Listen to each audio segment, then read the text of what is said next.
Добре дошли в Мароко, страната на пясъчните дюни, подправките и арабските приказки. Днес ще ви разкажа любопитни, странни и вълнуващи неща за тази екзотична държава, които може би не сте чували никога. Готови ли сте? Започваме! Тук чаят е свещен. Мароканците не просто обичат ментов чай, това е истински ритуал. Наричат го берберско уиски, сервират го с завидна елегантност и винаги, ама винаги с много захар. Родината на аргановото масло. Аргановото масло, което се използва в козметиката по цял свят, идва от тук. Мароканските жени използват арган от векове, както за коса и кожа, така и в кухнята. Джинове и суеверия.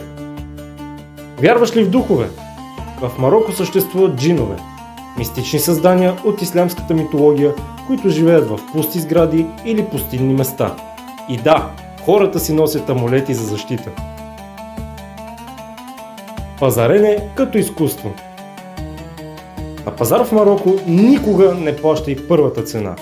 Пазаренето тук е задължително, почти като социален танц между продавач и клиент. Синият град Шефшауен. Градът е боядисан целият в синьо. Смята се, че цветът държи комарите далеч и символизира небето и рая. Или пък просто е супер инстаграм лент. Най-старата действаща библиотека в света. В град Фес се намира библиотеката Ал-Карауин, основана през 859 година. Все още действаща и дом на някои от най-ценните ръкописи в света.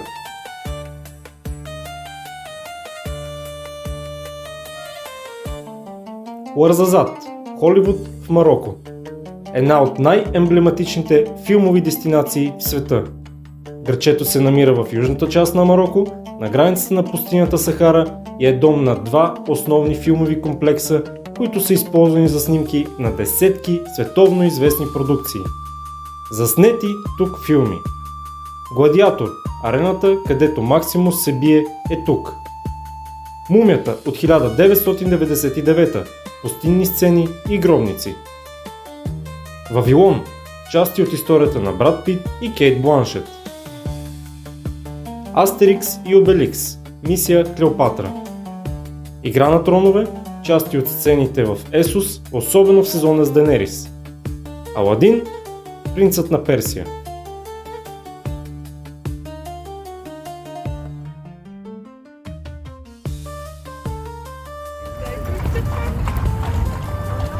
Това беше Мароко. Мистично, пъстро и пълно с изненади. Ако това видео ви е накарало да искате да си стегнете куфара, значи сме си свършили работата. До следващото пътуване. Или поне следващото видео.